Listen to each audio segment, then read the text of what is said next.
নমস্কার বন্ধুরা, তোমরা সবাই কেমন আছো? আমি ভালো আছি। চলে এলাম আরেকটি ভিডিও নিয়ে। মম অ্যান্ড মাম ব্লগে সবাইকে আরও একবার ওয়েলকাম। সকালবেলা একটা দরকার ছিল দেখে একটু বাড়ি থেকে বেরিয়েছি। বেরোনোর সময় না বৃষ্টি ছিল না, কিন্তু কাজটা যখন করে ফিরছি এত মুষলধারে বৃষ্টি যে আমি পুরো আটকে গেছি, বাড়িতে আর আসতে পারছি না। আর তার উপর মেয়ের চলছে এক্সাম, তাই মেয়ে সকালবেলায় ল্যাপটপ নিয়ে বসে গেছে ওর প্র্যাকটিক্যালটা করতে, কম্পিউটার। আর আজকে বাজারে আর যাওয়া হয়নি এত বৃষ্টির জন্য, বাড়ির থেকেই মাছ নিয়ে নেওয়া হয়েছে। তো এই দেখো, মেয়ে স্কুল থেকে আসার পথে কী নিয়ে এসছে, আমিত্তি। আমি একটু খেতে ভালোবাসি তাই জন্য নিয়ে এসছে। আনার পর বাইরে দেখছে একটা আওয়াজ হচ্ছে, মানে বাড়ির পেছন দিকটা গিয়ে দেখছে সাপ ঢুকেছে। যেহেতু এখন বর্ষাকাল তো, তাই না খুব ঘন ঘন দেখছি বাড়ির ভেতর সাপ আসছে।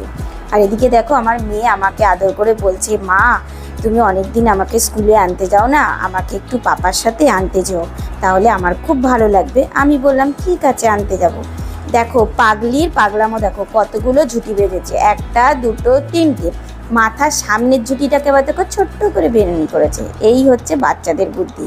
আর একজন ভয়ে, কুকুর বিড়ালের ভয়ে একা একা যেতে পারছে না, তাই জন্য আমি দাঁড়িয়ে আছি। তোমাদের দাদাভাই জানো তো একটা বাজার থেকে লাউ এনেছে না চাল কুমড়ো এনেছে, সেটা আমি বুঝতে পারছি না। তাই আমাকে বলছে এটা লাউ না চাল কুমড়ো। তা আমি বলেছি এটা চাল কুমড়ো, কিন্তু ও বলছে লাউ। তো বন্ধুরা তোমরা বলো তো, এটা লাউ না চাল কুমড়ো? কারণ তোমার দাদা বারবার আমাকে বলছে এটা লাউ, আর আমি ততবার বলছি যে না, এটা হচ্ছে চাল কুমড়ো। আর সকালবেলা আজকে টিফিনে বানিয়েছিলাম একটু কুঁদরি। এটাকে তো আমি বলি কুঁদরি, তো অনেকে হয়তো অনেক কিছু বলতে পারে। তো ওই যে লাউটা ছিল ওটা আসলে তো লাউ, আমি বলেছিলাম চাল কুমড়ো।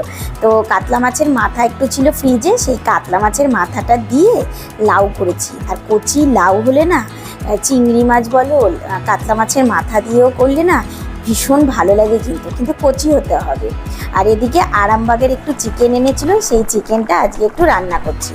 বৃষ্টি যেহেতু হয়ে গেছে, তারপরে দেখলাম একটু আকাশটা পরিষ্কার হয়েছে, তাই ভাবলাম যাই একটু ছাদে ঘুরে আসি। তো ছাদে যাওয়ার পর দেখলাম কত হনুমান এসছে গো। দেখো যেই বৃষ্টি বন্ধ হয়েছে এদের উৎপাত চালু।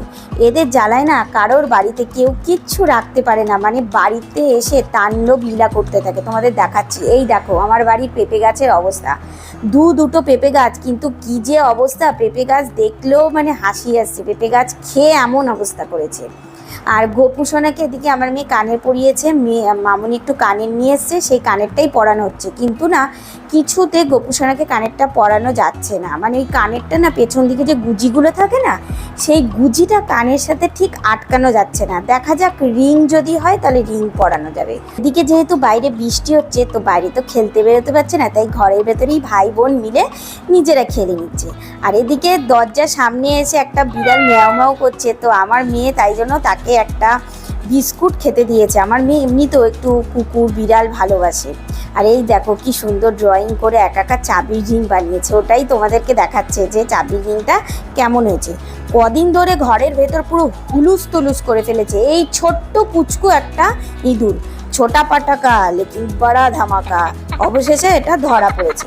আর রাত্রেবেলা দেখো খেয়ে দিয়ে এসে ওপরের ঘরে এসে আমার মা আর বাবাকে বলছে, দেখো দিনু দাদাই আমি শর্টকাটে কি সুন্দর ওড়না দিয়ে শাড়ি পরতে পারি, তোমরা কি পারো এরকম ওড়না দিয়ে শাড়ি পরতে? তাহলে দেখে আমার থেকে শিখে নাও।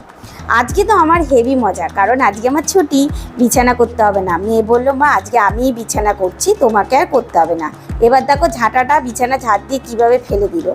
আর বাচ্চা কিছু তো করার নেই, এই যে বিছানা করছে এটাই অনেক। বিছানা করে দেখো হাঁপিয়ে গেছে। তো চলো ভিডিওটা আজকে এখানেই শেষ করছি। তোমাদের কেমন লাগলো আমাকে কমেন্ট করে জানিও। দেখা হচ্ছে নেক্সট ভিডিওতে। টাটা।